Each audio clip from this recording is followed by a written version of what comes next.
அனைவருக்கும் வணக்கம். என்னுடைய பெயர் யோகராகவன். இன்னைக்கு நம்ம இந்த திருமால் பெருமைன்ற நிகழ்ச்சியில நரசிம்ம அவதாரத்தை பத்தி பார்க்க போறோம்.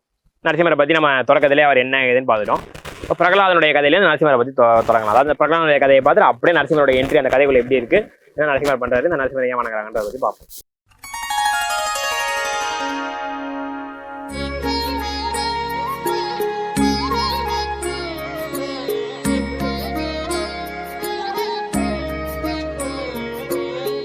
இரண்யகசிபு என்ற ஒரு மன்னன் ஒரு நாட்டை ஆண்டுகிட்டு வரான். தவமிருந்து பிரம்மனிடம் ஒரு வரத்தை வாங்குறான். என்ன யாருமே கொல்லக்கூடாது, சாவுன்றது எனக்கு வரவே கூடாது.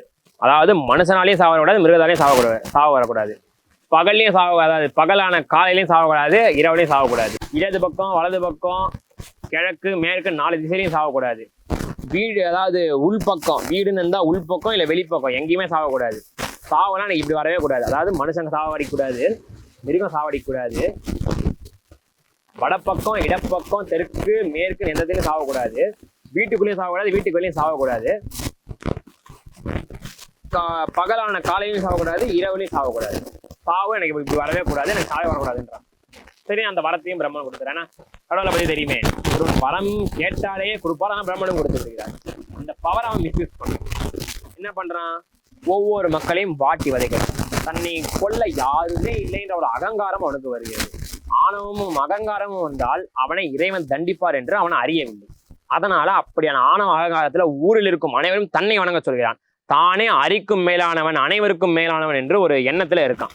அப்படியான எண்ணத்துல அவன் வாழ்ந்து கொண்டே இருக்கான். பல வருடம் வாழ்கிறான், மக்களை கொல்லுகிறான், மக்களை அடிக்கிறான், மக்களை துன்புறுத்துகிறான்.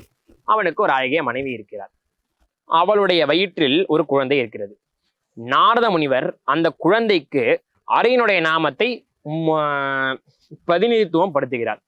அரியனுடைய நாமத்தை முன்னிலைப்படுத்தி அந்த குழந்தை வயிற்றில் இருக்கும் பொழுதே அவனிடம் அரிநாமத்தை சொல்கிறார். இவன் இரண்யனின் நாமத்தை அனைவரும் சொல்ல வேண்டும் என்று என்ன, இரண்யனின் நாமம் இரண்யன் அரியை விட மேலானவன் என்று சொல்ல கிடையாது கிடையாது, ஹரி ஹரி ஹரி என்று இறைவனுடைய நாமமான அதாவது பெருமானுடைய நாமத்தையே அந்த குழந்தை சொல்லிக் கொண்டிருக்கிறது. இப்படியாக அந்த குழந்தையை சொல்ல கோபப்படுகிறான் இரண்யன். இப்படி அந்த இரண்யன் பல துன்பங்களை தந்த பிறகு அந்த குழந்தையானது அப்போதும் அரிநாமத்தையே சொல்ல ஒரு நாள் அந்த குழந்தை இழுத்துக்கொண்டு தன்னுடைய அரண்மனைக்குள் ஒவ்வொரு தூணாக காண்பிக்கிறான். அதாவது ஒவ்வொரு அறையாக சென்று தூணாக காண்பிக்கிறான். அவன் கேட்கிறான், உன்னுடைய அரி இங்கதானே இருக்காரு, அங்கதானே இருக்காருன்ற அவன் அரி எங்கதான் இருக்காரு அப்படின்னா, தூணிலும் இருப்பார் துரும்பிலும் இருப்பார் என்று அந்த குழந்தை பதில் சொல்கிறது. என்ன தூணிலும்னா துரும்பிலும் எல்லா தூணையும் வச்சுக்காம ஒவ்வொரு தூணா அடிச்சுக்காம இந்த தூணா இந்த தூணா இந்த தூணா திடீர்னு ஒரு தூண் பிளக்குது. பிளந்த உடனே அதில் நரசிம்ம அவதாரமாக பெருமாள் வருகிறார். கோபத்தோட உக்ரத்தினுடைய உச்சியில வருகிறார். அதனால்தான் வடமொழியில உக்ரம் வீரம் மகாவிஷ்ணும் ஜலந்தம் சர்வதோ முகம் நரசிம்மம் பீஷணம் பத்ரம் மிருத்யும் நமாமியகம் அப்படின்னு ஒரு மந்திரத்தை சொல்லுவாங்க. அப்படியான ஒரு உக்ர ரூபத்துல அந்த பெருமாள் காட்சி தர அகோரமா இருக்காரு பெருமாள். அந்த அளவுக்கு அகோரமா இருக்காரு. ஏன்னா இவன் கேட்ட வரம் என்ன? மனிதனால் சாவு வரக்கூடாது, மிருகத்தால் சாவு வரக்கூடாது. மனிதனும் மிருகமும் கலந்தார் போல ஒரு ரூபம் எடுக்கிறார் பெருமாள். சரி, இப்பகலிலும் வரக்கூடாது, இரவிலும் வரக்கூடாது, நடுநிலையான மத்தியம பொழுதில், அதாவது இந்த சாயங்காலம் என்று சொல்லுவோம். அதாவது சாயம், அதாவது ஒரு 6 மணிக்கு கிட்ட அது காலையும் கிடையாது இரவும் கிடையாது, அந்த நடுப்பொழுதுல கரெக்டா தன்னுடைய அவதாரத்தை எடுக்கிறார். அவதார நோக்கம் இவனை கொல்ல வேண்டும். இவனை கொல்ல வேண்டும் என்பதில்லை, இவனை திருத்த வேண்டும் தான். ஆனா கோபத்தின் உச்சி அவதாரம் எடுக்கிறான். மனுஷனா இருந்தால்தான் இவனை திருத்த முடியும், இல்லை மிருகமாக விட திருத்திடலாம். ஒரு மனுஷனாகவும் மிருகமாகவும் சேர்ந்து இருக்கும்போது எப்படி திருத்த முடியும் அப்படின்னு சொல்லிட்டு ஒரு உக்ர ரூபத்துல ஒரு காட்சி எடுத்து இரண்யனும் சண்டை போடுகிறான். கதையை வைத்து கதையை தள்ளி விடுகிறார். கதையை அவனை அடிக்கிறார். அவனை அடித்தன் மடியில் வைத்து அவனை சம்ஹாரம் செய்கிறார். அவனுடைய குடலை உருவி மாலையாக தனக்கு கூறுகிறார் இறைவன் என்பதை நம்ம பார்க்கிறோம். அந்த அகோர ரூபத்தில் இருக்கும் இறைவனை யாராலும் சாந்தப்படுத்த முடியவில்லை.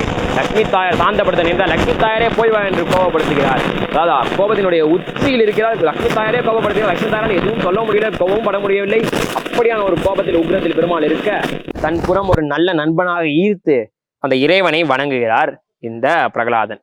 பிறகு ஒரு வரம் கிடைக்கிறது. நரசிம்மர் கோயில்களில் எல்லாம் உற்சவராக இந்த பிரகலாதன் தான் இருப்பார் என்றும், இந்த பிரகலாதன் தான் இன்று முதல் இரண்யகசிபினுடைய வம்சத்தையே விருத்தி செய்வார் என்றும் இறைவன் அருள் கொடுக்க அந்த பிரகலாதனுக்கு அப்பாவாக இறைவனே மாறுகிறார். சரி, இப்படி அப்பாவை கொண்டாருங்க, பையன் என்ன சார் பண்ணுவான்? இந்த நரசிம்மர் கோவில்கள் எல்லாம் பார்த்தோம்னா உற்சவரா பிரகலாத வரதன் அப்படின்னு நரசிம்மருக்கு உற்சவராக வைப்பாங்க. இந்த பிரகலாத வரதன்றது யாருமே கிடையாது. இந்த பிரகலாதன் அப்படின்ற நரசிம்மருடைய பக்தன். இந்த நரசிம்மர் கோவில்கள் எல்லாம் நரசிம்மருக்கு உற்சவராக இருப்பார். அப்படியாக இந்த பிரகலாதனுக்கு ஒரு வரம் கொடுத்து தந்தையாகவும் இந்த ஒரு நரசிம்மரானவர் இருக்கிறான்றதை நம்ம பார்க்குறோம். சரி, என்ன நீ என்ன சொல்கிற, என்னதான் தந்தையை கொண்டுட்டார் அப்படின்னா, பெருமாளிடம் சரணாகதி அடைவது இருவிதம். நேர்மார்க்கமாக அவன் காலடியை பிடிப்பது, நானே இந்த இடத்துல இருக்கேன்னு இல்லை அவனை வர வைக்கிறது, இது ஒரு விதம். இன்னொன்று, கெட்டது பண்ணி சரணாகதி அடையலாம். ஏன்னா பெருமாள் எப்படின்னா, கெட்டது பண்ணாலுமே அவனுக்கு நன்மையை தந்து அவனுக்கு சரணாகதி மார்க்கத்தை புகுத்தி அவனுக்கு அடுத்த ஜென்மத்தையே இது நிவர்த்தி செய்து விடுவார். அதாவது இந்த ஜென்மமாக ஒரு ஜென்மம் எடுத்து இந்த மனித பிறவியினை அவர் தடுத்து விடுவார். பிறவி பெருங்கடலை நீக்கி விடுவார் இறைவன். திருவள்ளுவர் சொல்வது போல தான், பிறவி பெருங்கடல் நீங்குவார் நீத்தார் இறைவன் அடி சேராதார். இறைவன் அடி சேர்ந்தால் அது எப்படி தான் சரி, கெட்டதான சரி நல்லதான சரி, இறைவனுடைய அடியில் சேர்ந்தாலே பிறவி பெருங்கடல் அப்படின்றது நீங்கிவிடும் அப்படின்னு வள்ளுவ பிரானே சொல்லும் பொழுது, இந்த பிறவி பெருங்கடல் அப்படிங்கிறது இந்த இறைவனால் தான் கொன்றவருக்கும் தான் சரணாகதி கொடுத்தவர்களும் எல்லாருக்குமே இறைவன் வந்து நீக்கி விடுவார் அப்படின்றதுனால இன்னதான் இரண்டு பெருமாள் கொண்டிருந்தாலும் அவனுக்கான அந்த பிறவி பெருங்கடலை நீக்கிட்டார். இந்த இறைவனுடைய வம்சம் இன்னும் தொடர்கிறது. இந்த ஒரு பிரகலாத வரதனான இந்த பிரகலாதன் அந்த வம்சத்தை இன்று ஒரு என்ன சொல்வது, வம்ச விருத்தியினை அவன் செய்து கொண்டு வம்ச விருத்தியினை பெருமாள் அளித்ததால் அவனும் அந்த வம்சத்தை காத்து அந்த வம்சமானது தான் பிற்காலத்தில் வாமன அவதாரத்தில் இருக்கும் மாபலியினுடைய வம்சமும் இந்த வம்சம் ஒரே வம்சமாக இருக்கும் கதையை நம்ம அடுத்த ஒரு நிகழ்ச்சிகளில் பார்க்க போகிறோம். சரி, இந்த நரசிம்மரை பற்றி இவ்வளோ பார்த்துட்டோம், இவ்வளோ செஞ்சுட்டோம், இவ்வளோ பண்ணிட்டோம். ஓகே, நரசிம்மருன்ற இந்த ஒரு தெய்வத்தை தனி தெய்வமாக வழிபடுற மடங்கள் இருக்குது. அத்வைதிகளும் செய்கிறாங்க, விசிஷ்டாத்வைதிகளும் செய்கிறாங்க. என்னங்க இது? இந்த நரசிம்மர் அப்படின்றவர் பார்த்தோம்னா உக்ர தெய்வம். இந்த ருத்ரன் அப்படின்னு சொல்கிற ஒரு மந்திரமே இந்த நரசிம்மருக்கும் பொருந்தும் என பல அறிஞர்கள் சொல்கிறாங்க. இவருக்கு மிருத்யுஞ்சயன் என்ற பேர் இவருக்கும் உண்டு, இவருக்கே அந்த பேர் சரியாக இருக்கும் அப்படின்னு சொல்கிறாங்க.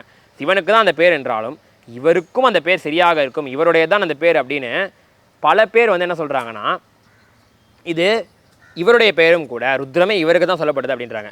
இவர் தான் ருத்திரன், ருத்திரம் என்றால் கோபமுடைய உக்ரமுடையவன் அந்த நரசிம்மர் தான் அப்படின்னு சொல்கிறாங்க.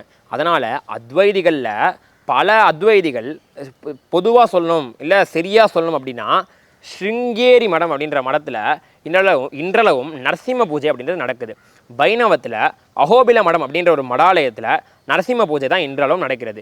அகோபிலத்தில் இருக்கும் அந்த நரசிம்மருக்கு உற்சவ நரசிம்மரான மாலுலன்றவரை இன்றளவும் அந்த மடத்துடைய ஆச்சாரியர்களும் அந்த மடத்தை சார்ந்தவர்களும் பூஜை செய்து கொண்டு அந்த மடத்தில் இருக்கும் ஒரு இறைவனை நன்கு வணங்கி அவருக்கான ஆராதனைகளை செய்து கொண்டும் இருக்கிறார்கள். இப்படியாக இந்த நரசிம்மர் அத்வைதம், வைணவம், விசிஷ்டாத்வைதம், துவைத்தம் என்று பாரபட்சம்லாம் கிடையாது. ஒவ்வொரு மத சம்பிரதாயங்களிலும் சடங்குகளிலும் ஒவ்வொருடைய கருத்துப்படி இந்த நரசிம்மர் இன்றளவும் பல மடாலயங்களில், அது துவைதமாக இருந்தாலும் சரி, சைவமாக இருந்தாலும் சரி, அத்வைதமாக இருந்தாலும் சரி, விசிஷ்டாத்வைதமாக இருந்தாலும் சரி, அங்கெல்லாம் இந்த நரசிம்மர் காட்சி கொடுக்கறத நம்ம பார்க்குறோம்.